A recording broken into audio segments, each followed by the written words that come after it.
नमस्कार। गरुड़ चक्र के इस अद्भुत सेशन में आज हम कुछ चीज़ों को समझेंगे।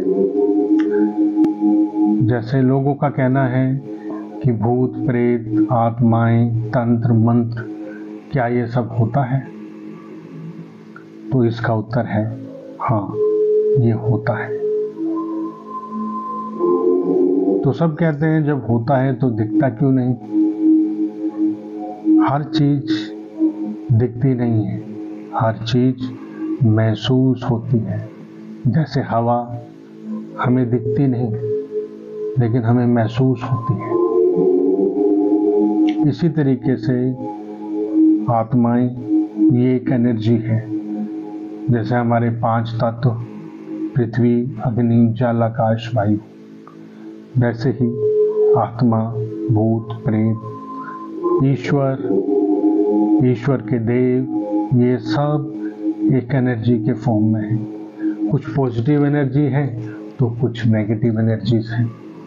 सारी की सारी एनर्जी एक जगह पे इकट्ठी है। जब हम इसके साथ तालमेल शुरू करते हैं तब ये हमें महसूस होने लगती है, तब हमें ये दिखने लगती है।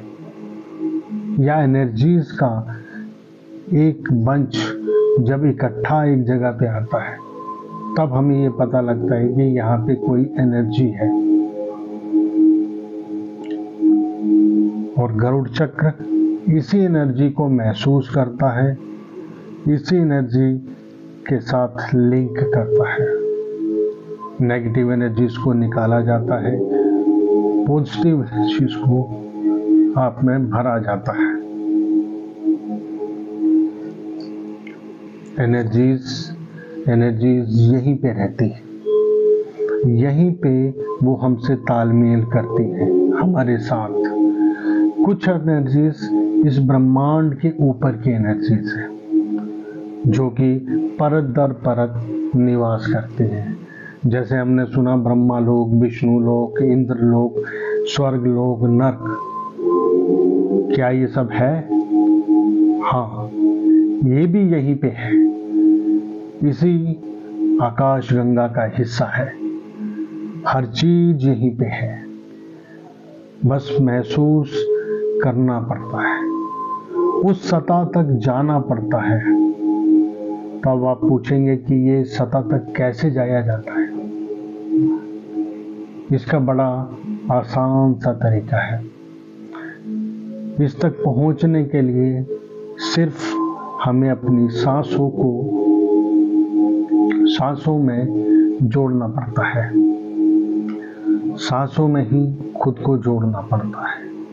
जैसे श्वास अंदर जाती है, बाहर आती है, इसी में ये ब्रह्मांड आपको एक अलग चेतना के ऊपर ले जाता है।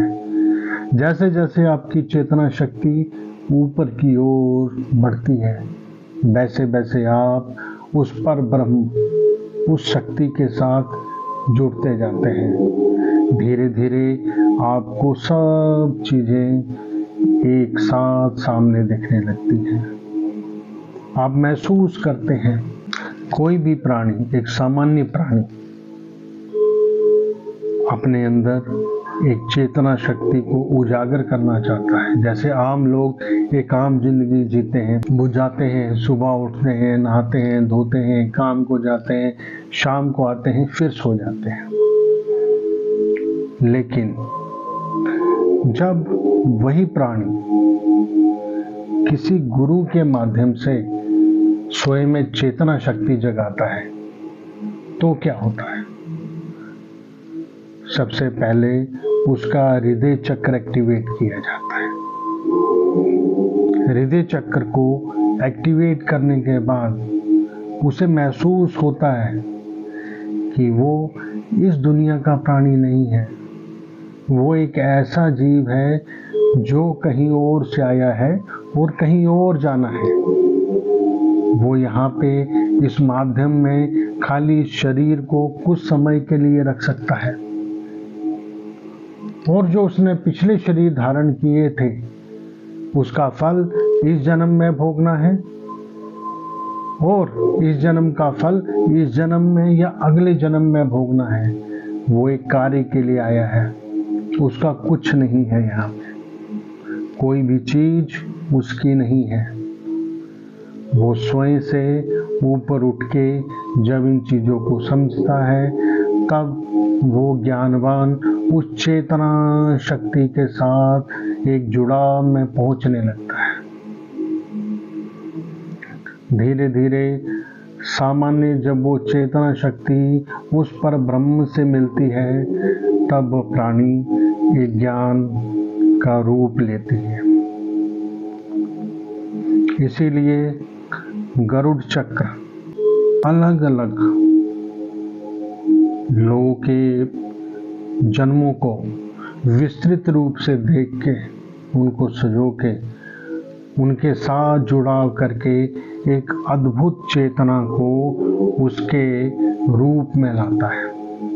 वो आपको बताता है कि आपने पिछले जन्म में क्या कर्म किए थे, इस जन्म में क्या वो कर्म भुगतने हैं।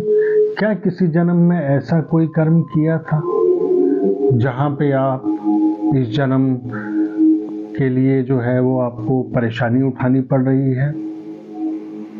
एग्जाम्पल के लिए हमारे पास एक व्यक्ति आए, वो अंधेरे से बहुत डरते थे। अंधेरे से डरते थे। क्यों डरते थे? क्योंकि उन्होंने किसी पिछले जन्म के अंदर उनकी मौत एक अंधेरी गुफा में हुई थी। वो इस जन्म में भी उसी डर को साथ में लेके आए, क्योंकि आत्मा अलग अलग रूप में अलग अलग जन्मों में एक अलग अलग एक्सपीरियंस लेती है। और जब वो उस एक्सपीरियंस को लेके इस जन्म में आती है, तो उसके डर, उसकी खुशी, उसके भय और उसके साथ जुड़ी जो चीज़ें हैं, वो भावनाएं हैं, वो यहाँ पे अपने साथ लेके आती है। हाँ, याद रखें कि जब आत्मा किसी शरीर को धारण करती है, तो उसके सबकॉन्शियस माइंड में वो पुरानी यादें एक चलचित्र के रूप में इकट्ठी हो जाती हैं। और अब उसका एक कॉन्शियस माइंड जो कि इस जीवन को जी रहा होता है, हम उसके सबकॉन्शियस माइंड से वही चीजें निकाल के उसके सामने रखते हैं। या फिर हम उन एनर्जीज के साथ लिंक करके, जो ब्रह्मांड है, इसमें हर एक छोटे से छोटा कण एक एनर्जी का रूप है। इस एनर्जी का सारा एक डाटा एक ब्रह्मांडीय डाटा है। आप महसूस करेंगे जब आप एक पेड़ को छूते हैं, रोज आप किसी एक पौधे को छू के उसे बड़े प्यार से बहुत अच्छी अच्छी बातें कहेंगे, तो वो बड़ी जल्दी ग्रो होगा। वो दूसरे पेड़ को गालियां देंगे, उसको बुरा भला कहेंगे, तो वो ग्रो नहीं होगा, अच्छे से ग्रो नहीं होगा। क्यों? भले ही आप उसको पानी और खाद अच्छी दें, लेकिन जब आप रोज आके उसको कुछ बुरा बोलेंगे तो वो ग्रो नहीं होगा। और दूसरा, जिसको आपने उसको रोज शाबाशी दी, उसको रोज पुचकारा, तो उसकी ग्रोथ बहुत अच्छी होगी। क्यों? क्योंकि ये एनर्जीज हैं। जैसी आप एनर्जीज ट्रांसफॉर्मेशन करते हैं, वैसी ही एनर्जीज सामने से आपको मिलती है।